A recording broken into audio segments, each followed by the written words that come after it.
Bien, primero que nada una aclaración. Aprender a escribir como Borges no quiere decir que cuando termine este video ustedes van a escribir literalmente como Borges. Si fuera así, no compartiría los secretos y yo lo haría y me llenaría de dinero.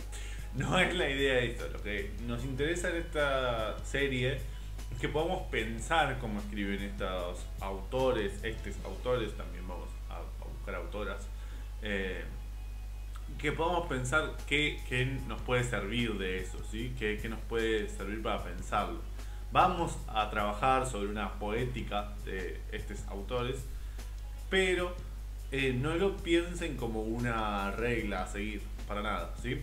Sí, les invito a experimenten, ¿sí? Piensen qué de esto pueden tomar para sus textos y qué de esto pueden repensar para encontrar nuevas formas de escribir sus textos. Incluso de a una. Yo voy a ir pasando por determinados lugares, determinadas formas que utiliza Borges. Les invito a probarlo en diferentes textos. Quizás a tomar alguna cosa y usarla en alguno de sus textos, combinarlo con su propio tono, con su propia voz. Si quieren, está nuestra serie sobre cómo escribir cuentos, así que pueden revisarla y una vez que ya tengan su voz y eso, empezar a experimentar. O incluso, si todavía no la encuentran, quizás experimentar les sirve para repensar algunas cosas. Habiendo dicho eso, bueno, nada, lo interesante de esta serie va a ser encontrar, ¿sí?, qué nos interesa usar de Borges y qué no nos interesa usar a cada uno en su escritura, ¿sí? Así que les recomiendo que hagan eso y les recomiendo que lo piensen desde ese lado. Bien, primero que nada vamos a hablar sobre una de las más extrañas quizás para pensar en un texto de Borges, que es lo emotivo, ¿sí? En todo texto de Borges hay algo emotivo, el vínculo entre los personajes es emotivo y es profundamente emotivo. Muchas veces lo interesante de lo emotivo en Borges es que no aparece evidentemente, ¿sí? Es raro que un personaje le diga a otro que lo quiere. Fundamentalmente estamos pensando en el Borges de Ficciones y en el Aleph, que son los dos grandes libros de textos. Por supuesto que estamos hablando de narrativa, no estamos hablando de poesía en este caso, pero nos interesa, ¿sí?, que pensemos esto de cómo puede entrar lo emotivo sin volverse evidente, ¿sí?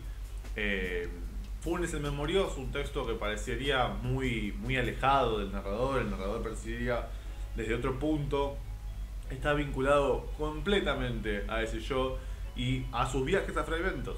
Digamos, él incluso aclara al principio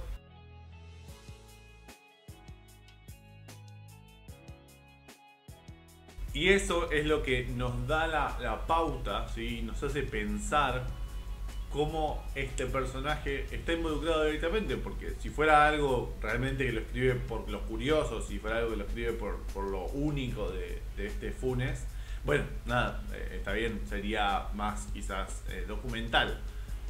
Este narrador no lo escribe porque nadie haya escrito sobre esto hasta ahora, lo escribe porque significó algo para él y quiere contarlo, ¿sí?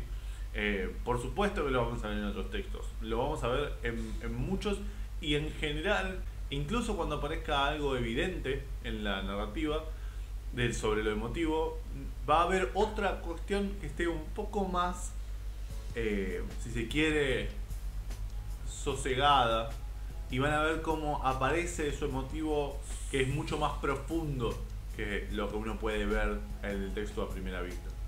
Es muy interesante pensarlo porque en general se piensan los textos de Borges como textos muy mentales y como textos muy alejados de ese rango, pero aunque evidentemente son mentales, Borges no traza una línea como de separación entre el sentimiento y el pensamiento racional, sino que de alguna forma los revincula en sus cuentos y encuentra qué de sentimental, qué de emotivo hay en esos recuerdos, qué es lo que lleva a una persona a recordar. Bien, eso por un lado. Ahora, más allá del lado emotivo, hay algo que es fundamental para pensar lo emotivo y es la inserción del yo. El yo en todos los textos de Borges va a ser muy importante, esa primera persona, porque va a ser la que va a marcar en muchos momentos y en muchos casos en general lo que es y lo que no es importante para ese personaje y fundamentalmente lo va a marcar desde la forma en la que lo dice. Ahora, habiendo dicho esto, no estamos hablando de un narrador, bueno, obviamente no estamos hablando de un narrador omnisciente, estamos hablando de un narrador en primera persona, ¿sí? Que experimentó algo fantástico en este caso, bueno, o algo impresionante, y ese narrador cuenta lo que le pasó. Incluso cuando es un narrador en tercera persona, como por ejemplo en El Sur,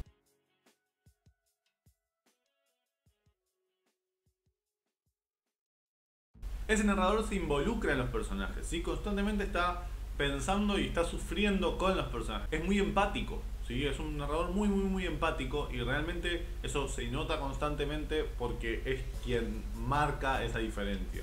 Habiendo aclarado esto, sí tenemos un narrador que en muchos casos son narradores idiotas. Idiotas no en un sentido insultante para nada, sino que idiotas en un sentido de que siempre está en ese punto de normalidad. Idiota como la etimología de la palabra, que viene del griego idiotes, que era una persona común, ¿sí? No es, en general, los narradores de Borges no son grandes genios que encuentran algo y lo entienden a la perfección. Son narradores que no entienden y por eso lo cuentan, ¿sí? Incluyendo, hablando de lo que decíamos antes, Funes el Memorioso, no termina de comprender el narrador. Lo explica, y lo explica con las palabras de Funes, que le son ajenas a él, completamente ajenas, pero no termina de entenderlo directamente, aunque quiere. Quizás más que empatía podríamos hablar de compasión, ¿no? Siente el dolor del otro personaje, aun cuando quizás no entienda lógicamente lo que pasa. Teniendo en cuenta esto mismo, los narradores idiotas de Borges no nos causan bronca, no nos causan decir, pero qué tonto este narrador que no entiende, para nada. Uno se pone en el mismo lugar del narrador y se encuentra con esa no poder explicar lo que está pasando al mismo tiempo que el narrador. Si el narrador fuera muy inteligente o fuera muy genio, nos sacaría un poco a nosotros de esa lectura, porque nos sentiríamos alejados de ese narrador. Piénsenlo, aunque está alejado de una tragedia, se puede pensar desde la poética de Aristóteles, y esto de que no tiene que ser un personaje muy mundano, o más que mundano, malvado, porque eso nos daría bronca con el personaje, pero tampoco tiene que ser un personaje endiosado, porque si no, no nos podríamos identificar, ¿sí? La catarsis que se da en el Aleph, en el cuento del Aleph, que se da en Funes Memorioso, hay un momento en el cual el personaje se encuentra con esa imposibilidad de seguir hablando sobre el tema, porque es idiota, es como nosotros, y en muchos casos es el momento en el que se corta la narración, es lo que nos genera empatía con el narrador, que a su vez tiene compasión por los personajes, y eso nos incluye al instante en ese texto que estamos leyendo en ese momento.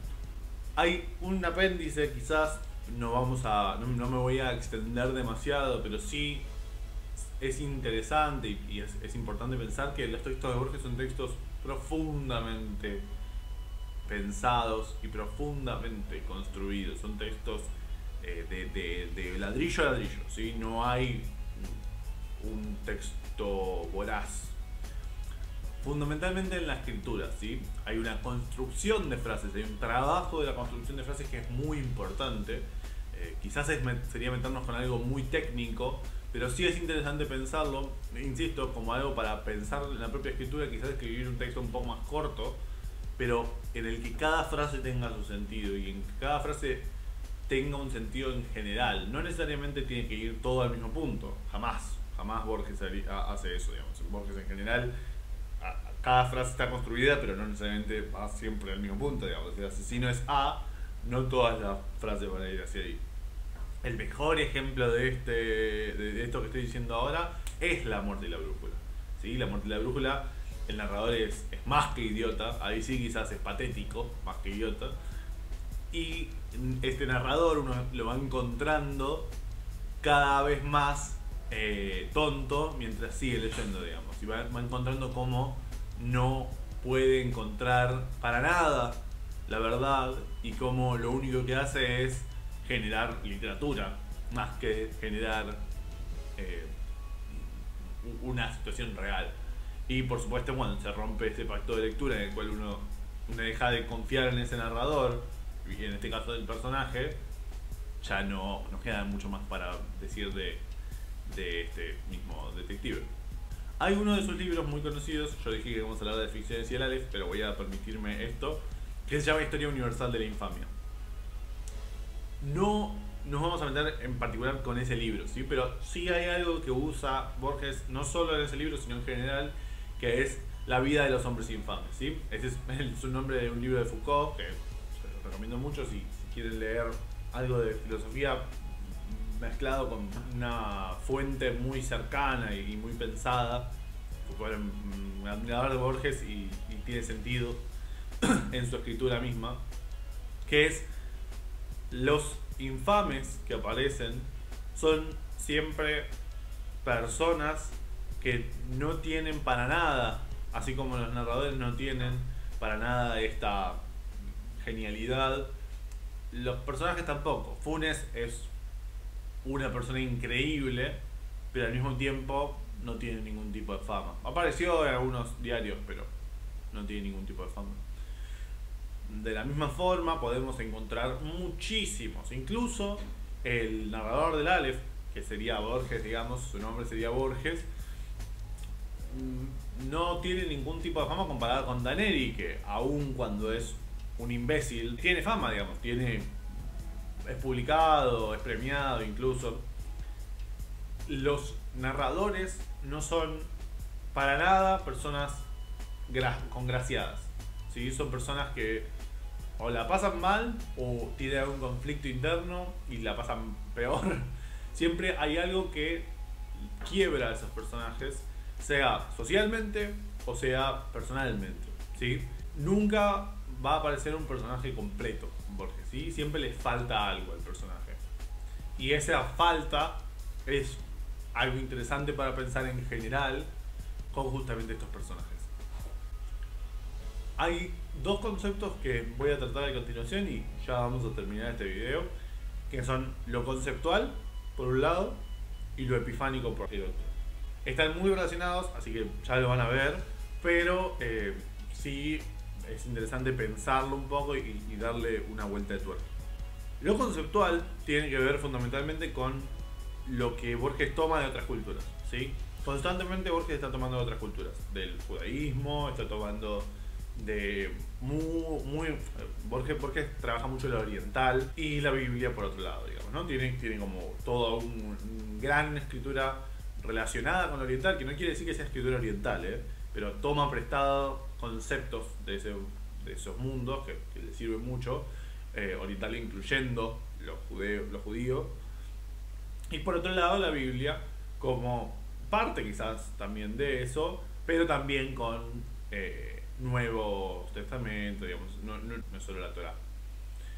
Hay un trabajo de Borges de lo conceptual, de tomar todos estos conceptos que escapan a la cotidianidad y mezclados con estos infames toman un carácter de lo fantástico que es como lo fantástico borgiano, ¿sí?